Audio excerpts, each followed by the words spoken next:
Welcome to part 3 of lesson number 3. In this part 3, I want to give a warning to the married man. It's a struggle out there to live as a man. There is a mirage. You see things which are not as if they are. Have you not seen, maybe you are walking in a sunny and it is a tarred road. You see like there is water in the road. When you arrive at the place, you don't see the water. It's just a reflection. It's just a mirage. It's something which is not there. There is a temptation as a man to see not your wife, but the other woman as if she's more beautiful than your wife. There is a temptation to see what is not there. So as a man, be content. Relax, brother, relax. You cannot finish them, the flowers of this world. They come in different shapes. They are packaged in different shapes. Some of them light, some of them dark in complexion, some of them well-built, some of them slim. They come in different complexion. But it is my understanding that you have already made a choice. You have looked around. You looked at their texture. You looked at their body sizes. You looked at the color of their skin. And you said, this is my choice. Be content with your choice and continue to invest in your choice so that she becomes the type and the size that you want. What I'm saying is that as a man, you have got the responsibility to protect yourself from those who might want to present themselves as potential candidates, even though they know that there is someone at home. By virtue of getting married, you have already shown that you have got the capacity to be committed to somebody. That is one thing that women love. Somebody who is committed to them.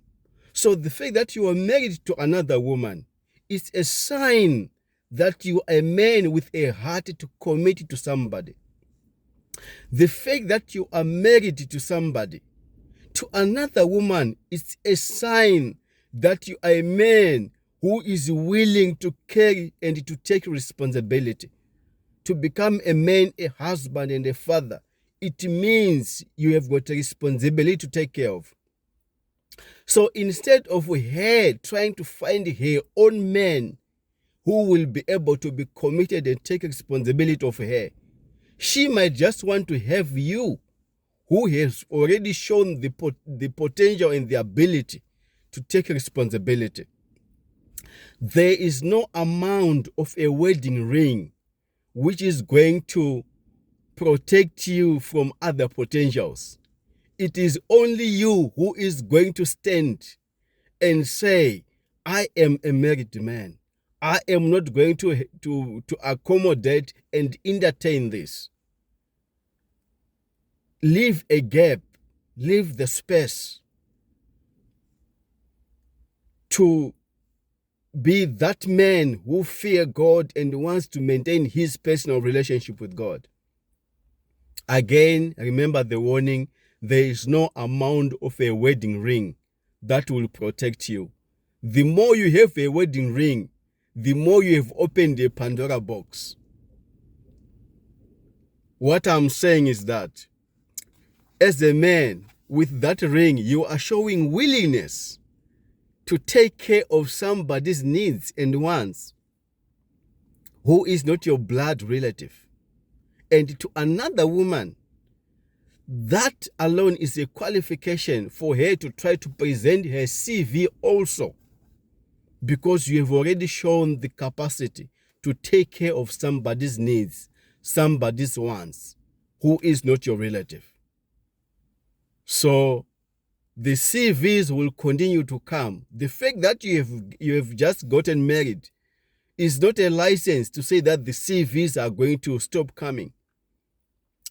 they will continue to present themselves as potentials who might be better than the woman who is at home. But as a man, stand your ground. Put boundaries to say, in this area that you're trying to go, it's a no-go area. I am content with my woman at home. I am happy. I love her. I have committed my heart to her. I respect her above all.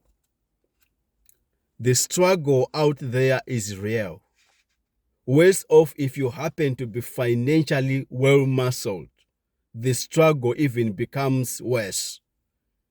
Because sometimes they are not just coming after the commitment that you have, the evidence of commitment to take care of somebody, but they may be coming for the wealth that you have, to squander that wealth. So be warned, guard yourself, put boundaries. It is you, no one else, and there is no excuses. Do not conform to this world. Don't say every man is doing it. No, not every man is doing it. The fact that you are doing it, you are having extramarital affairs, it doesn't mean everyone is doing it. No, some of us, we are not doing it. Be encouraged that there is some who are not doing it. At one point, Elijah says, I am the only one prophet left. And God says, no, brother. I have got so many thousands that I have hidden. God has hidden men who are keeping themselves pure. So if you decide to indulge in the waters of Jezebel, don't comfort yourself to say everyone is doing it. No, everyone is not doing it. God has preserved some of us and some men out there to keep ourselves pure and undefiled by the waters of Jezebel and Delilah. I love it scripture when scripture says, Romans 12 verse 2, and do not be conformed to this world any longer with its superficial values and customs, but be transformed and progressively changed as mature spiritually by the renewal of your mind, focusing on godly values and ethical attitudes, so that you may prove for yourself what the will of God is, what is good and acceptable, perfect in His plan and purpose. Do not be conformed.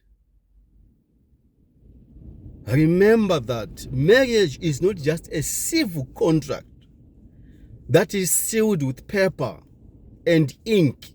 No, but it is a spiritual covenant that is sealed with blood. Whatever you do, you ought to tread carefully. Keep the fear of God as the foundation upon which your marriage stands. Keep the fear of God upon which this blood covenant that you have entered as a married man. May the Lord richly bless you, brothers and sisters.